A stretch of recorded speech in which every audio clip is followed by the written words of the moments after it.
তো হ্যালো বন্ধুরা, কেমন আছো সবাই? আশা করি সবাই ভালো আছো। দেখো, আজকে সকাল থেকেই খুব বৃষ্টি হচ্ছে আর খুব ঠান্ডা ওয়েদার। ওই জন্য আমি কী করেছি, আজকে পুরো পাখির যে ঘর আছে, পাখির ঘর পুরো পরিষ্কার করছি।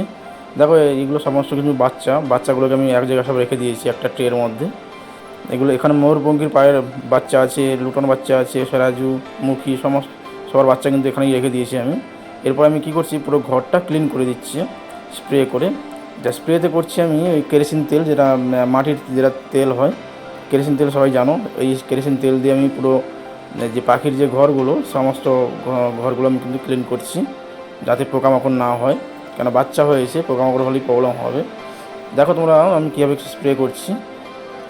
দেখো, এই সব যে পাখির যে ঘরগুলো আছে, এই সব ঘরগুলো কিন্তু আমি অলরেডি স্প্রে করে দিয়েছি।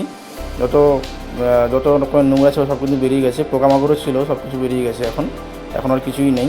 আমি এটা কিন্তু কিছুক্ষণ ওয়েট করব, তারপরে কিন্তু আবার বাচ্চাগুলোকে এখানে খড় দিয়ে তারপরে আমি কিন্তু বাচ্চাগুলোকে আবার এখানে রাখবো। দেখতে থাকো পুরো ভিডিওটা। আর দেখো, এইভাবে আমি স্প্রে করছি, কিন্তু এই বোতলের মধ্যে আমি কেরোসিন তেল নিয়ে স্প্রে করছি। আর যেহেতু বৃষ্টি হয়েছে, আমি বাইরের দরজাটা খুলে দিয়েছিলাম। দেখো, সমস্ত পাখি কিন্তু এসে বাইরে কিন্তু ওই জল যে জমে আছে সেখানে কিন্তু সবাই স্নান করছে।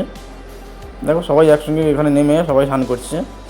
আমি আর কোনো জল টল দিইনি এক্সট্রাভাবে। এই যে দেখছো পুরো ময়লা হয়ে গেছে, কিন্তু এর মধ্যেই সবাই স্নান করে নিচ্ছে। আর ওদের আমি খোলা রেখে দিয়েছি সারাদিন, আজকে সারাদিন খোলা রেখে দেবো। যখন ওরা স্নান হয়ে যাবে তখন কিন্তু অটোমেটিক ওরা ঘরের ভেতরে চলে যাবে। দেখো, আজকে বৃষ্টি হচ্ছে সারাদিন। আজকে সারাদিনও বৃষ্টি হবে, যেভাবে মেঘলা হয়ে আছে। কিন্তু কালকে যদি বৃষ্টি হয়, কালকে কিন্তু আমি আর ওদেরকে ছাড়বো না। তখন ছাড়লে কিন্তু ওরা আবার সেই এসে স্নান করবে, তখন ঠান্ডা লেগে যাবে। তার জন্য তখন আরও প্রবলেম চলে আসবে। ওই জন্য শুধু আজকেই দিনটা আমি ছেড়ে রাখছি সারাদিন। তো বন্ধুরা, আজকের জন্য এইটুকু। পরবর্তী ভিডিও পাওয়ার জন্য চ্যানেলটা সাবস্ক্রাইব করে রেখে দিও। আর এখন যদি ভিডিওটা ভালো লেগে থাকে তাহলে লাইক করে দিও।